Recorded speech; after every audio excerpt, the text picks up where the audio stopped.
Grievance committee की बैठक लेने डिप्टी सीएम दुष्यंत चौटाला फरीदाबाद पहुंचे, जहां उन्होंने जनता की शिकायत पर गौर किया और उनका जल्द ही समाधान करने का आश्वासन दिया। डिप्टी सीएम दुष्यंत चौटाला ने इस मौके पर कहा कि न तो एमएसपी बंद हुई है और ना ही मंडियां। किसान को अपनी फसल का पूरा दाम मिल रहा है। हमारी सरकार चाहती है कि किसान आधुनिक खेती करे और उन्हें उनका उपज का बेहतर दाम मिले। रेगुलर जो ग्रीवेंस कमेटी की हमारी पेंडिंग मीटिंग थी, कोविड की सेकेंड वेव के कारण पीछे नहीं हो पाई, उसको आज कंक्लूड किया है। 16 एजेंडा थे, 4-5 प्रार्थी और आए और एक केस जो बहुत लंबे समय से पेंडिंग था, उसके ऊपर जो हमारे एमसीएफ कमिश्नर हैं गरिमा मित्तल, उनकी टीम बनाई गई है। क्योंकि रिसेंटली एक ऐसा मामला गुड़गांव का भी आया, क्योंकि वो सोसाइटी हरियाणा में रजिस्टर्ड नहीं है, उसकी एक डिटेल रिपोर्ट वो कमेटी को सबमिट करेगी। अधिकतम एजेंडाज जो पेंडिंग रहे थे पीछे भी, उनको भी रिजॉल्व कराया गया है। सिर्फ 2 ऐसे मेन एजेंडाज हैं जिनको आगे के लिए कैरी फॉरवर्ड किया गया। लगातार देखे जा रहे हैं कि हर कार्यक्रम में जो है वो सुरक्षा व्यवस्था बहुत ज़्यादा कड़ी कर दी जा रही है। चलो, ये तो पुलिस प्रशासन का काम है, मगर हम अपना कार्य करते रहे, ये हमारी जिम्मेवारी है। और मैंने तो परसों भी पानीपत की ग्रीवेंस की बैठक करी थी, आज यहाँ कर रहा हूँ। और अब रेगुलर तौर पर जो सरकारी कार्यक्रम कोविड की वजह से बंद थे, उनको दुरुस्ती के साथ सरकार आगे लेकर सीएम साहब, अभी प्रधानमंत्री मोदी जी की महत्वाकांक्षी योजना है बाथरूम मतलब टॉयलेट बनाने की। आज एक टॉयलेट बनाने को लेकर भी एक मुद्दा आपके सामने आया है, जबकि प्रशासन से छोटा मोटा केस है, सॉर्ट आउट बनाने का नहीं है। वो विभाग ने एक ने बनाया, उसको दूसरे को हैंडओवर कर दिया, मेंटेनेंस कौन करेगा, और उसके ऊपर एमसीएफ की ड्यूटी लगा दी गई है कि वो उसको रीस्ट्रक्चर करके आगे जैसे सुलभ और टॉयलेट्स चला रहा है, उसी योजना के तहत उस व्यवस्था को चलाए कि वहाँ जो मार्केट के अंदर आने जाने वाले लोग हैं उनके लिए व्यवस्था प्रॉपर्ली वहाँ मेंटेन। किसान आंदोलन काफ़ी लगातार जो है वो अभी तक। मैं तो एक चीज़ बोल सकता हूँ, किसानों की 3 मांग थी। एमएसपी, मुझे नहीं लगता सरसों सूरजमुखी दाल कोई मार्केट में आई एमएसपी से ज़्यादा प्राइस पे बिकी, और गेहूं का एक एक दाना एमएसपी पे हमने खरीदने का काम किया। दूसरी थी मंडी चलनी चाहिए।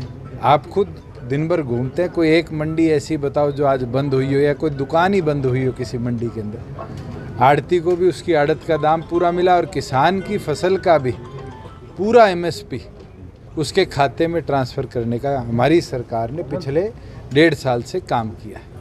और उसके साथ साथ आज अगर हम प्रदेश के अंदर बात करें, किसान के लिए एक नहीं अनेक योजना पिछले 1.5 साल में लाए। चाहे कोई जीरी छोड़कर ऑल्टरनेटिव क्रॉप पर जाता है तो 7,100 रुपये उसको बेनिफिट के तौर पे प्रति एकड़ सरकार देती है।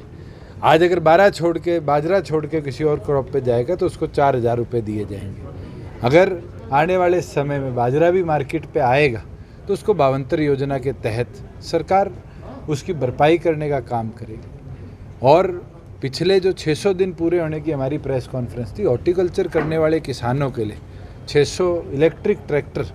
अब तो इलेक्ट्रिक गाड़ियों की बात करते तो हम तो किसान को भी इलेक्ट्रिक ट्रैक्टर की और टेक्नोलॉजी की ओर लेकर जा रहे हैं कि बेहतरीन टेक्नोलॉजी का उपयोग कर कृषि क्षेत्र में आगे किसान बढ़े। और आपके पड़ोस के पलवल का एक किसान है, मैंने तो उसके बारे में सुना है, जाके आपको उसको कवर करना चाहिए। वो फूल की खेती करता है और ब्राज़ील की एक वैरायटी के फूल यहाँ लाकर खेती करे। 90,000 रुपया डेली वो पलवल से अपने फूलों को और गाजीपुर में ले जाकर बेचने का काम करते हैं। किसान आधुनिक होगा तो अपने आप उसके इनकम के साधन बढ़ेंगे, और इसी सोच और प्रयास के साथ हमारी सरकार काम कर रही है। दुष्यंत चौटाला ने अपने दादा ओम प्रकाश चौटाला के जेल से बाहर आने पर खुशी जाहिर करते हुए कहा कि उनके बाहर आने पर वे खुश हैं और उन लोगों के लिए भी सबक है जिनकी वजह से उन्हें जेल जाना पड़ा। दुष्यंत चौटाला ने उम्मीद जताई है कि डॉक्टर अभय चौटाला भी 7 महीने बाद इसी तरह जेल से बाहर आ जाएंगे, क्योंकि दोनों जनता की भलाई के लिए संघर्षशील रहे हैं। मैं तो बड़ा खुश हूँ बाहर आए हैं, और जिन लोगों ने षड्यंत्र रचा था उनको भी